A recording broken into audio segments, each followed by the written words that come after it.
Good afternoon, dear students. Myself Sneha Chopra.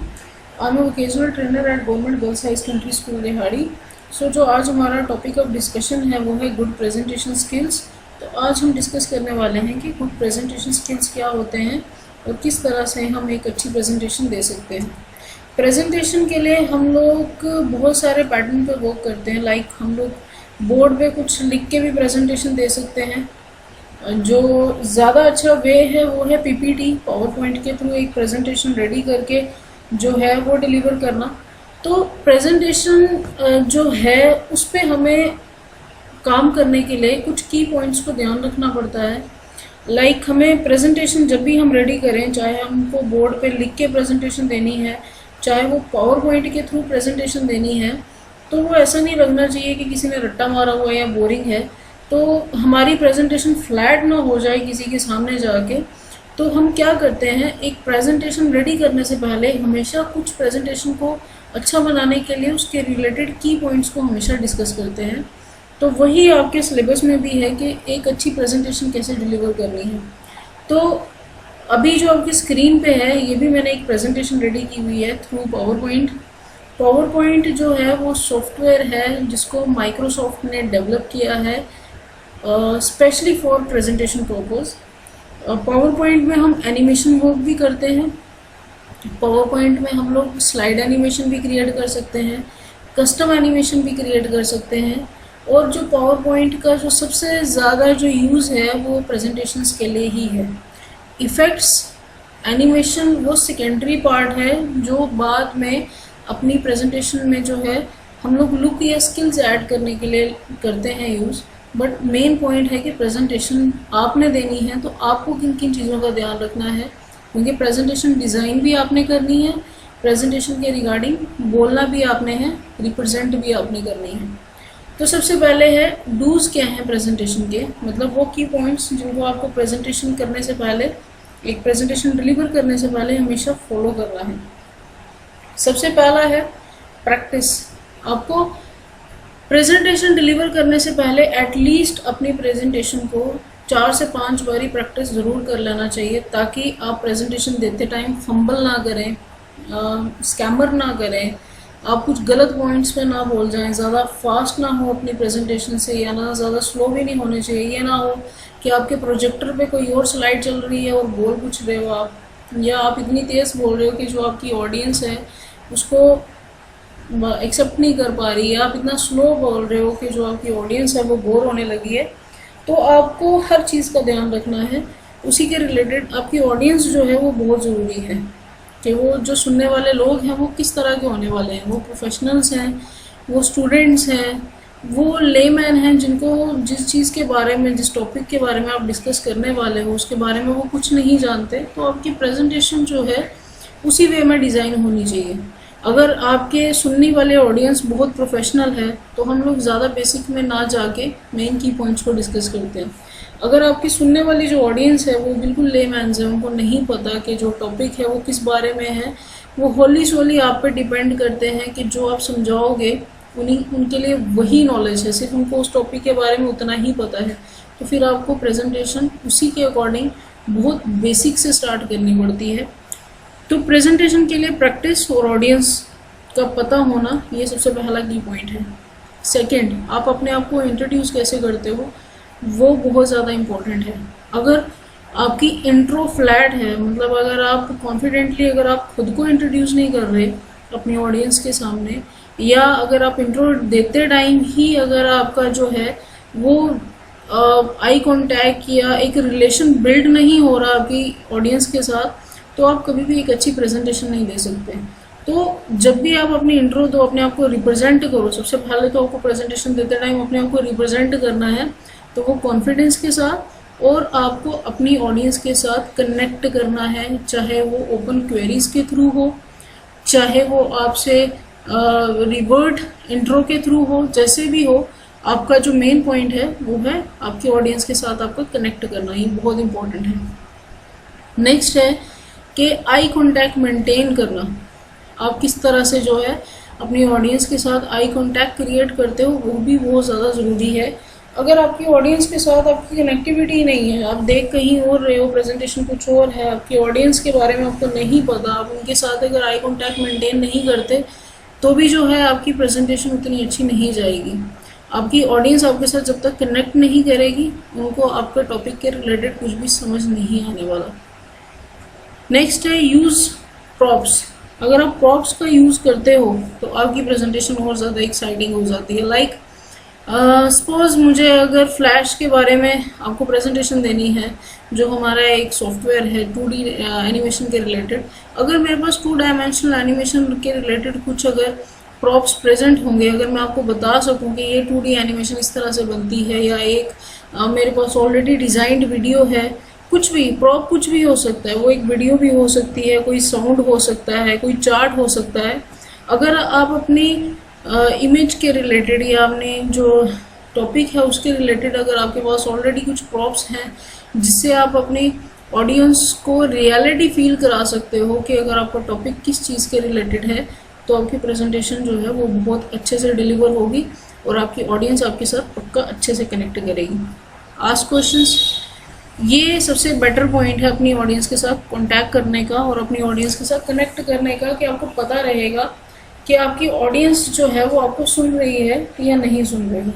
अगर आप questions बीच बीच में पूछते रहोगे तो आपको पता रहेगा कि आपकी ऑडियंस आपके साथ कितनी कनेक्टेड है। तो ये कुछ की पॉइंट्स हैं जिनको हमें प्रेजेंटेशन डिलीवर करने से पहले इन पर फोकस करना है। सो नेक्स्ट है अडैप्टिंग गुड हैबिट्स। तो प्रेजेंटेशन से रिलेटेड कुछ गुड हैबिट्स हैं जो हमें हमेशा फोकस करके चलना है प्रेजेंटेशन देने से पहले। तो वो क्या है? Keep your back straight. Depend कि आपकी बॉडी लैंग्वेज पे आपकी प्रेजेंटेशन जो है वो 90% डिपेंड करती है। अगर आपकी बॉडी लैंग्वेज प्रॉपर नहीं है तो आपकी प्रेजेंटेशन कभी भी अच्छे से डिलीवर नहीं करेगी, एंड जो आपकी ऑडियंस है वो आपके पॉइंट्स के साथ या जो आप टॉपिक डिस्कस कर रहे हो वो उसके साथ कभी भी रिलेट नहीं कर पाएंगे। तो बॉडी लैंग्वेज प्रेजेंटेशन में बहुत इंपॉर्टेंट पॉइंट है। स्माइल, ताकि आपकी जो ऑडियंस है वो आपके साथ कंफर्टेबल रहे। अगर आप खुद रिलैक्स नहीं हो तो आप कभी भी एक अच्छी प्रेजेंटेशन डिलीवर नहीं कर सकते। आई कांटेक्ट, जो हमने पहले डिस्कस किया कि आई कांटेक्ट मेंटेन करना ज़रूरी है ताकि आप चेक करते रहो बीच बीच में। ये एक चेकिंग पॉइंट होता है कि आपकी ऑडियंस जो है वो आपको सुन भी रही है या इग्नोर कर रही है। Small and sniff gestures, again body language के रिलेटेड आपके जो जेस्चर्स हैं वो कॉन्फिडेंट होने चाहिए। कॉन्फिडेंटली आपको अपने जेस्चर्स जो हैं वो मेंटेन रखने हैं, अपनी बॉडी लैंग्वेज उस तरह से सेट रखनी है कि आप लोग कॉन्फिडेंट लगो। वोकेट मूवमेंट करना स्पीच के टाइम पे, बट ये मूवमेंट आपकी स्मार्ट मूवमेंट होनी चाहिए। ये नहीं है कि आप स्पीच देते टाइम बहुत तेज़ बीच में ऑडियंस के बीच में वॉक करते करते कहीं और पहुंच रहे हो फिर आगे आ रहे हो। मीन्स वॉक तो होती है, मूवमेंट तो होती है, बट वो एक कॉन्फिडेंट एंड स्मार्ट वॉक होनी चाहिए जिससे आप पूरी ऑडियंस को मॉनिटर कर रहे हो वॉक करते टाइम स्लोली, एंड देन उनके साथ सबके साथ कनेक्ट कर रहे हो कि जो सारे आगे बैठे हुए हैं या जो लास्ट में बैठे हुए हैं आप सबके साथ एक एक करके कनेक्ट कर पा रहे हो। तो आपकी वो जो वॉक है वो एक स्मार्ट वॉक होनी चाहिए। पॉइंट डायरेक्टली, तो आपको जब भी अपना कोई भी टेक्निकल पॉइंट डिलीवर करना है तो आपको उसके लिए डायरेक्टली जो है वो डिफाइन करना है, घुमा फिरा के अपने पॉइंट पे नहीं आना है, क्योंकि प्रेजेंटेशन जो होती है वो हमेशा आपकी स्मॉल एंड कंसाइज होनी चाहिए। एक पेज पे ज़्यादा जो है टॉपिक नहीं होने चाहिए, मिनिमम टॉपिक होने चाहिए, रीडेबल क्वालिटी बहुत होनी चाहिए ताकि जो आप बोलना चाहते हो वो आप उसको डायरेक्टली डिलीवर कर पा रहे हो। और हमें अटेंटिव रहने के लिए अपनी मूव, अपने जेस्चर्स को थोड़ी थोड़ी देर के बाद चेंज करना चाहिए, बट वो smart gestures and smart movement होनी चाहिए। सो ये कुछ गुड हैबिट्स थी जो प्रेजेंटेशन देते टाइम जिनको हमें ध्यान रखना है। नेक्स्ट है 4 बेसिक स्टेप्स क्या हैं जब हमें प्रेजेंटेशन देनी है, मतलब 4 P's इनको भी कहते हैं। तो वो क्या है 4 बेसिक पॉइंट्स जब भी हमें प्रेजेंटेशन देनी है। सबसे पहले है स्ट्रैटेजी। अगेन स्ट्रैटेजी डेवलप करनी है। स्ट्रैटेजी आपकी तभी डेवलप होगी जब आपको ऑडियंस के बारे में पता होगा। तो आपकी ऑडियंस क्या है, कौन लोग आपको सुनने वाले हैं, उसी के रिगार्डिंग आपको सबसे पहले स्ट्रैटेजी बनानी है। स्ट्रक्चर, आपकी पीपीटी, या अगर आप लिख के प्रेजेंटेशन देने वाले हो या प्रॉप के थ्रू देने वाले हो प्रेजेंटेशन, या आपके पास कुछ माइन्यूट्स हैं या कुछ नोट्स हैं उनके थ्रू प्रेजेंटेशन देने वाले हो, तो उसका एक प्रॉपर स्ट्रक्चर जो है वो प्रेजेंटेशन से पहले डेवलप हो जाना चाहिए और आपको उस पर एटलीस्ट 3 से 4 बार प्रैक्टिस करी होनी चाहिए, ताकि आप जब प्रेजेंटेशन दे रहे हो तो उस टाइम पे कोई प्रॉब्लम ना हो। प्रेजेंटेशन का स्टाइल क्या होने वाला है वो बहुत इंपॉर्टेंट है, और वो आपको सबसे पहले ही डिसाइड कर लेना है कि आप प्रोजेक्टर का यूज़ करने वाले हो, आप अपने लैपटॉप का यूज़ करने वाले हो, बोर्ड का यूज़ करने वाले हो, तो वो स्टाइल जो है वो बहुत इंपॉर्टेंट है। And last, handling questions. तो जो आप अपनी प्रेजेंटेशन डिलीवर करने वाले हो जिस भी टॉपिक से रिलेटेड, तो आपको इन एडवांस रेडी रहना है कि आपकी प्रेजेंटेशन से रिलेटेड आपको क्वेश्चंस क्या होने वाले हैं, क्या क्वेरीज जो हैं वो आ सकती हैं, और उन क्वेरीज के लिए आपको एडवांस में रेडी रहना है ताकि आप कॉन्फिडेंटली जो है उन क्वेरीज को रिप्लाई कर सको। तो ये कुछ बेसिक स्टेप्स हैं जो हमें प्रेजेंटेशन देने से पहले पता होनी चाहिए। Next, skills, again repetitive, plan करना है। ये 4 P's हैं, plan, prepare, practice and present. Plan कैसे करते हो आप अपनी प्रेजेंटेशन के बारे में, कहाँ से कंटेंट लाते हो, ऑडियंस के बारे में कैसे कनेक्ट करने के लिए आप स्ट्रैटेजी बनाते हो, प्रिपेयर कैसे करते हो उसको, प्रैक्टिस कैसे कर रहे हो, एंड मोस्ट इम्पॉर्टेंट अपने आप को प्रेजेंट कैसे कर रहे हो।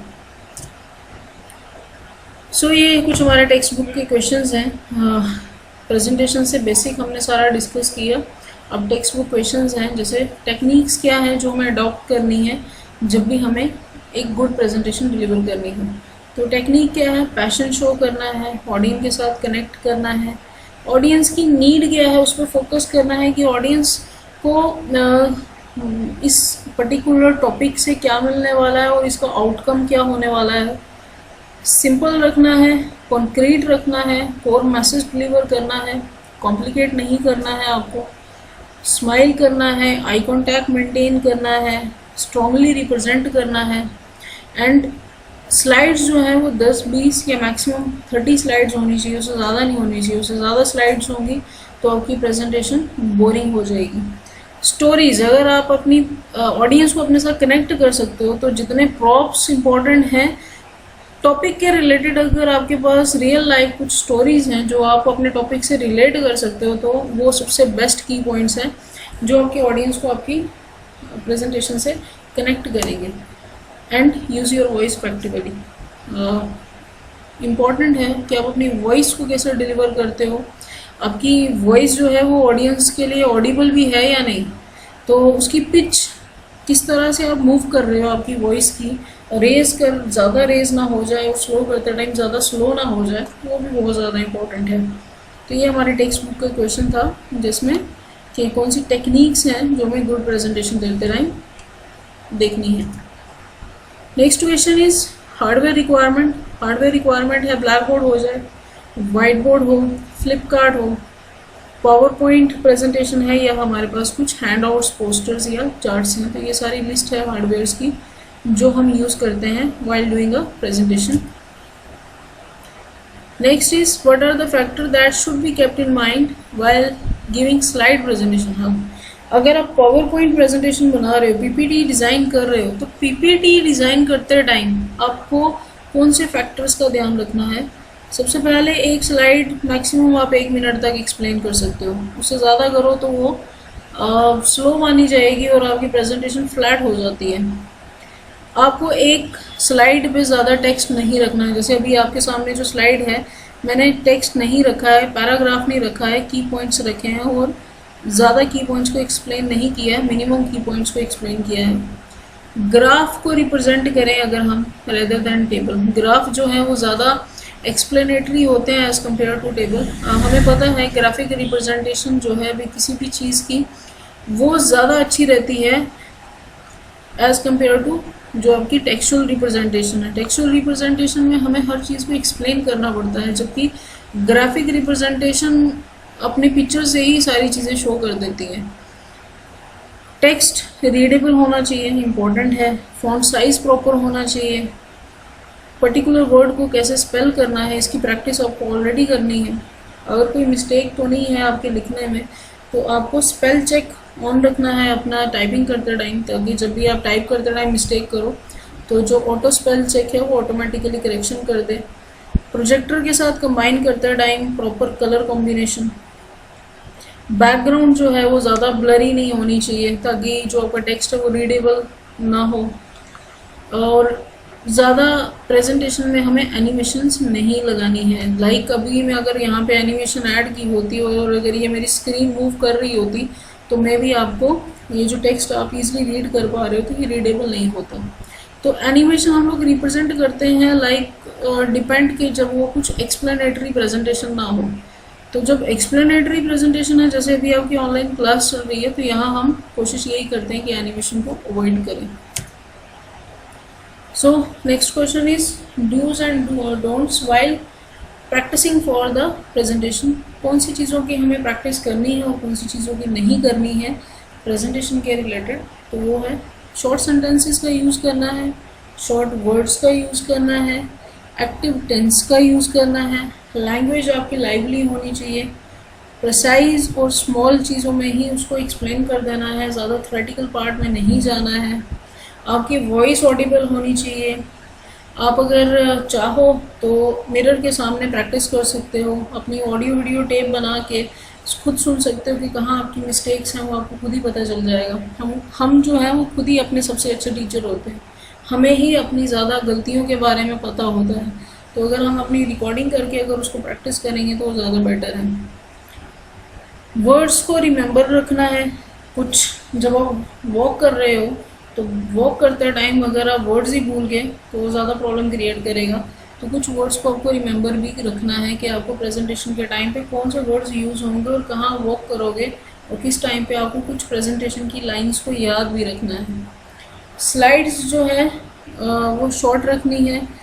टाइम जो है वो आपको सेट रखना है अपनी स्लाइड के साथ। आपको प्रेजेंटेशन से पहले एक छोटी सी रिहर्सल, हमारी पीपीटी में एक ऑप्शन भी होता है रिहर्स टाइमिंग करके, जिसमें हमें पता चल जाता है कि जब हम प्रेजेंटेशन देंगे तो एक स्लाइड में मैक्सिमम टाइम कितना ले रहे हैं उसको एक्सप्लेन करने में। तो ये सारी चीज़ें जो हैं ये हम प्रैक्टिकली सेट कर सकते हैं। क्रिटिसिज्म तो ऑलरेडी आता ही है, तो क्रिटिसिज्म भी एक्सेप्ट करने के लिए हमें रेडी रहना है जब हम प्रेजेंटेशन दे रहे हैं। तो किसी से भी अगर आपको क्रिटिसिज्म आ रहा है तो सिमिलरली आपको सबको एक ही जगह पे हैंडल करना है, क्रिटिसिज्म को भी, और अगर आपको कोई प्रेज कर रहा है तो उसको भी सिमिलरली हैंडल करना है, डिफ्रेंशिएट नहीं करना है किसी में। अगर डोंट्स की बात करें तो लॉन्ग कॉम्प्लिकेटेड सेंटेंसेस का यूज़ नहीं करेंगे पीपीटी में, एब्स्ट्रैक्ट वर्ड नहीं करेंगे, पैसिव सेंटेंसेस का यूज़ नहीं करेंगे, क्लिंचेस का यूज़ नहीं करेंगे, हम हा ब्लर करना, फंबल करना, ये सब चीज़ों को अगर अवॉइड करें तो ज़्यादा बेटर है। So this is all about how to give good presentation. Thank you.